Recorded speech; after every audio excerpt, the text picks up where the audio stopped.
Hi, I am Sapna. Welcome to my kitchen. ഇന്ന് നമ്മളിവിടെ ചെയ്യാൻ പോകുന്നത് ഒരു ജാം ആണ്. ജാമ്പയ്ക്ക കൊണ്ട് ഒരു ജാം വളരെ ഈസി ആയിട്ട് നമുക്ക് വീട്ടിൽ എങ്ങനെ തയ്യാറാക്കാം എന്ന് നോക്കാം. നമ്മുടെ പറമ്പിലൊക്കെ സാധാരണ കണ്ടുവരുന്ന ഒരു സാധനമാണ് ജാമ്പയ്ക്ക. അത് ഒരുപാട് ഉണ്ടാവുകയും പഴുത്ത് വെറുതെ പോവുകയും ചെയ്യും.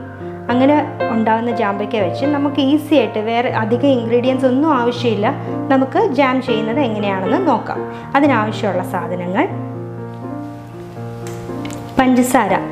നമ്മൾ ജാമ്പയ്ക്ക ഒരു 1/2 കിലോ ജാമ്പയ്ക്കയാണ് ഈ ജാം ചെയ്യാൻ എടുക്കുന്നതെങ്കിൽ നേരെ പകുതി 250 പഞ്ചസാര ആവശ്യമുണ്ട്. പിന്നെ വേണ്ടത് ഒരു നാരങ്ങയാണ്. അപ്പോൾ ആദ്യം തന്നെ നമുക്ക് ഈ ജാമ്പയ്ക്ക ക്ലീൻ ചെയ്തെടുക്കാം. നമ്മൾ ജാമ്പയ്ക്ക ക്ലീൻ ചെയ്ത് വെച്ചിട്ടുണ്ട്.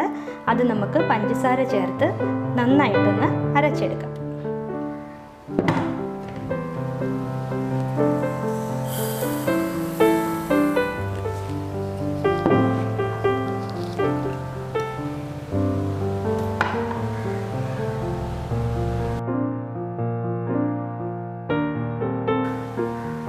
നമ്മൾ ജാമ്പയ്ക്കയും പഞ്ചസാരയും ചേർത്ത് നന്നായിട്ട് അരച്ചെടുത്തിട്ടുണ്ട്.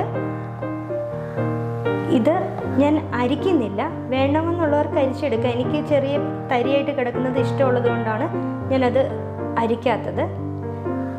അപ്പം നമുക്ക് ഇനി ഇത് ചൂടാക്കാൻ വയ്ക്കാം. പാത്രം ചൂടായിട്ടുണ്ട്. ഇതിലേക്ക് നേരത്തെ നമ്മൾ അടിച്ചു വച്ചിരിക്കുന്ന ജാമ്പയ്ക്കയുടെയും പഞ്ചസാരയുടെയും മിക്സ് ചേർക്കാം.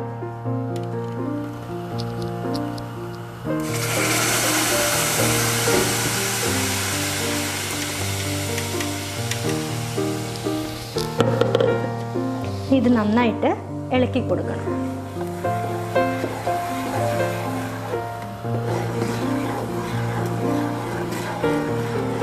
നമ്മളിത് ഒരു തുള്ളി പോലും വെള്ളം ചേർക്കാതെയാണ് ഇത് അടിച്ചെടുത്തിരിക്കുന്നത്. നന്നായി വെള്ളം വറ്റി കുറുകി വരുന്നത് വരെ നമുക്കിത് തുടർച്ചയായി ഇളക്കി കൊടുക്കാം. നമ്മുടെ ജാം ഏകദേശം തയ്യാറായിട്ടുണ്ട്. ഇപ്പോൾ ഏകദേശം ഒരു 5 മിനിറ്റോളം നമ്മളിത് പാത്രത്തിൽ കിടക്കാൻ തുടങ്ങിയിട്ട്. അപ്പോൾ നമുക്കിനി നാരങ്ങ നീര് ഒഴിച്ചു കൊടുക്കാം. ഇത്രയും നേരം ഇത് ഹൈ ഫ്ലെയിമിലായിരുന്നു നമ്മളിത് ചെയ്തുകൊണ്ടിരുന്നത്. ഇനി നമുക്ക് തീ കുറയ്ക്കാം. നമ്മുടെ ജാം തയ്യാറായിട്ടുണ്ട്. നമ്മൾ നാരങ്ങ നീര് ഒഴിച്ചതിന് ശേഷം ലോ ഫ്ലെയിമിൽ ഏകദേശം ഒരു 10 മിനിറ്റോളം കുക്ക് ചെയ്തിട്ടുണ്ട്. അപ്പം നമ്മളത് ജാം എടുത്ത് സ്പൂണിൽ നോക്കി കഴിയുമ്പോൾ ഈ ഒരു കൺസിസ്റ്റൻസിയിൽ വരികയാണെങ്കിൽ നമ്മൾക്ക് മനസ്സിലാകും. അപ്പോൾ നമുക്കിനി തീ ഓഫ് ചെയ്യാം. നമ്മുടെ ജാം തയ്യാറായിട്ടുണ്ട്. നമ്മളത് തണുത്ത് കഴിഞ്ഞ് ഒരു കുപ്പിയിലേക്ക് മാറ്റി. അപ്പോൾ വളരെ ഈസി ആയിട്ടും വീട്ടിലുള്ള സാധനങ്ങൾ വെച്ച് ചെയ്യാവുന്ന ഒരു സിമ്പിൾ റെസിപ്പിയാണിത്. എല്ലാവരും ചെയ്യുക. ഒരു പ്രിസർവേറ്റീവ്സും നമ്മൾ ഇതിനകത്ത് ആഡ് ചെയ്തിട്ടില്ല. കുട്ടികൾക്കൊക്കെ നമുക്ക് ധൈര്യമായിട്ട് കൊടുക്കാൻ പറ്റുന്ന ഒരു ജാമാണ്. അതുകൊണ്ട് എല്ലാവരും തയ്യാറാക്കി നോക്കുക. നിങ്ങളുടെ അഭിപ്രായങ്ങളും നിർദ്ദേശങ്ങളും കമൻസിലിടുക.